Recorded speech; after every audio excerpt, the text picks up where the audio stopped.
አያጣ ሰው ኑሮት ልቤ እንዳጣ ሰው ግን ባሳቤ አድርጎሽ አንቺን ቀን በቀን የፍቅር ራቤ።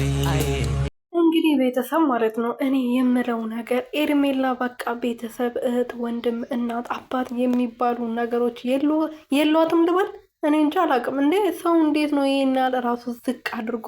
ልብስ እኮ ባትለብስ ይሻላት ነበር። በቃ ለምን ትለብሻለሽ? ሁለቱንም ባታረጊ እንደዚሁ ራቁትሽን ብትሆኚ ጥሩ ነበረ፣ ጥሩ ነበረ በጣም ማለት ነው። እንዴት ነው የምታበሳጭው? በእናትሽ ምን አይነት አለባበስ ነው የምትለብሰው? ማለት ከወንድ ልጅ ጋር ይሄ እናል እንደዚህ በሚዲያ እሺ፣ ተዋደዱ እንበል ተፋቀሩ አይደለ? ባልና ሚስት እኮ የራሳቸው ገበና አላቸው፣ የቤታቸው ነው አይደለ እንዴ?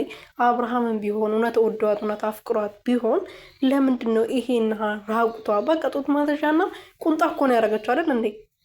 በተለይ ባለፈው እንኳን ስፖርት ሰሩ ይሻላል። የዛሬው አለባበሷ ደግሞ በቃ ራቁቷን እንደዛው ብትሄድ ጥሩ ነበረ።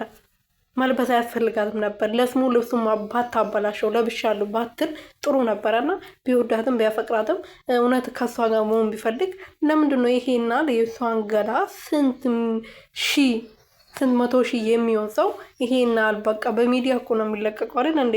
ስልካቸው ውስጥ እኮ አይደለም የሚቀመጠው ሁሉ የሚያየው ሰው ነው አይደል እንደሚለቀቀው ሚዲያ ላይ። እና እውነት ቢወዳት እውነት እኔ እንጃ አላውቅም። እኔ ምን እንደምል ራሱ እኔ ግራ እየገባኝ ነው ማለት ነው። ሰላም ሰላም ቤተሰብ እንዴት ናችሁልኝ? እኔ ያለው ፈጣሪ የተመሰገነ ይሁን። በያላችሁበት ሰላማችሁ ብዝት ትርፍርፍ ይበልልኝ እያልኩ እንግዲህ ሄርሜላና አብርሽ ዛሬ በድጋሚ መጥተዋል እና ዝም ማለት አልቻልኩም። ታውቃላችሁ አይቼ ማለት ነው። የምሬን ነው። እና ዝሙት መስራት በጣም ያስጠላል፣ በጣም ማለት ነው። እንደዚህ የሚመጣ ገንዘብስ በአፍንጫ ይውጣ ብዬ ብዙ ጊዜ እናገራለሁ። እና ምንድን ነው የሚያስቀምጡት? አሁን አብርሃም ለምሳሌ ልጅ አለው አይደል እንዴ? ያችኛውም ልጅ አላት እየተባለ ነው። ትላንት እንግዲህ ቪዲዮ ተለቆ ነበረ። በማን ነበረ ስሙ ጠፋብኝ፣ ማርያምን።